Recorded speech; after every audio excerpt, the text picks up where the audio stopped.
Architecture and Design Scotland have worked with the Stirling Council and the British Council to bring the Urban Ideas Bakery to Stirling.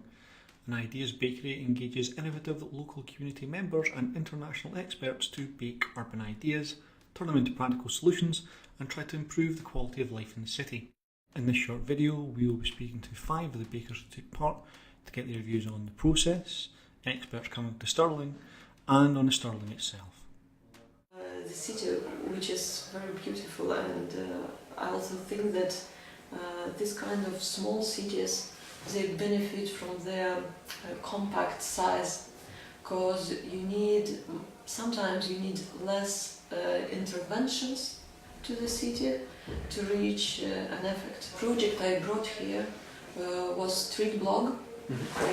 It's a communicational tool which was designed in Vilnius. It was designed for passers-by to share their impressions and information and some ideas on the city.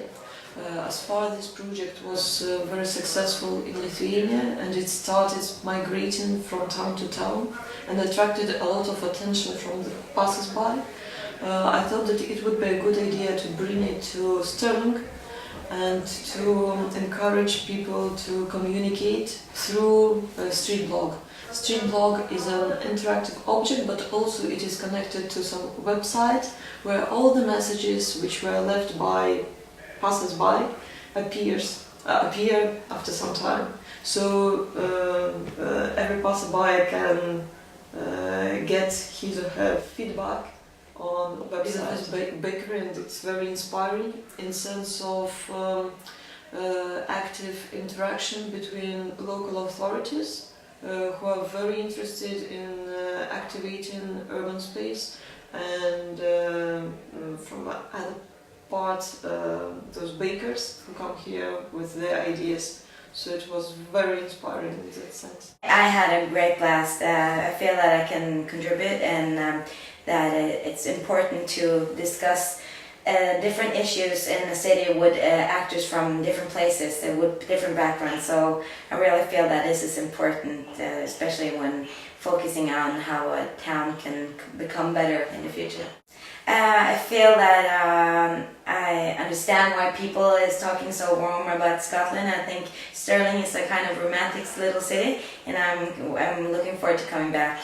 We're trying to focusing on the Stirling people's ID and putting it on a blog and show Stirling what's happening, and maybe in the future try to make people that are working with events or doing certain things for this town to post on the blog and make the blog free use or people from outside can come and look about what's happening here, and we can link it up to YouTube and Twitter and other social medias. Yeah, I think it's really good. I mean, I'm surprised at how well everybody's worked together, you know, even though I kind of thought all the international guys kind of knew each other, but you know, nobody really knows each other. So I think people coming in from you know, all walks of life and from different places has been amazing, you know, and their input's been, I think, really good to see somebody from a totally different country's kind of idea of Stirling.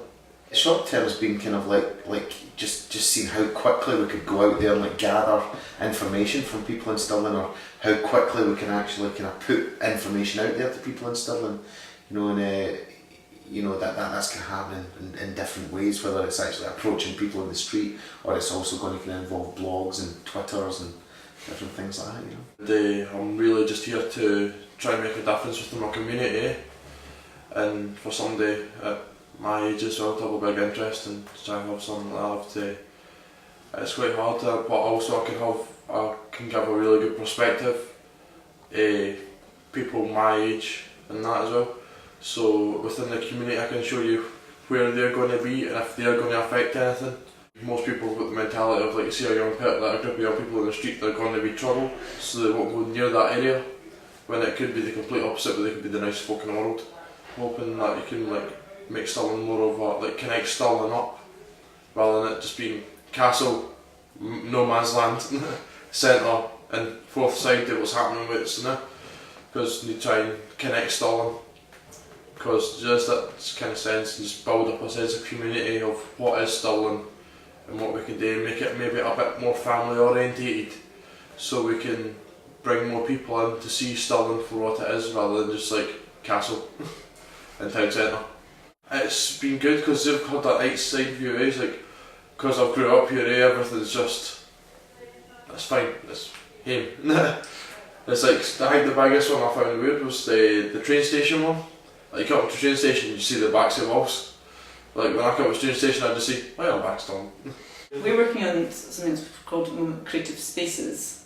So the idea of the area that we've talked about in the sort of centre from the castle to the sort of Thistle centre, and the idea to try and encourage linking across that and encourage people into that area. So by creating a number of spaces on that route to try and encourage people to go there. So we're thinking, for example, taking an empty shop unit and making that a sort of a creative space in that it could be used to advertise a project and put material about the project in it, but it also could be used by community groups, it could be used by startup businesses, a number of things, and we obviously still have to go into that.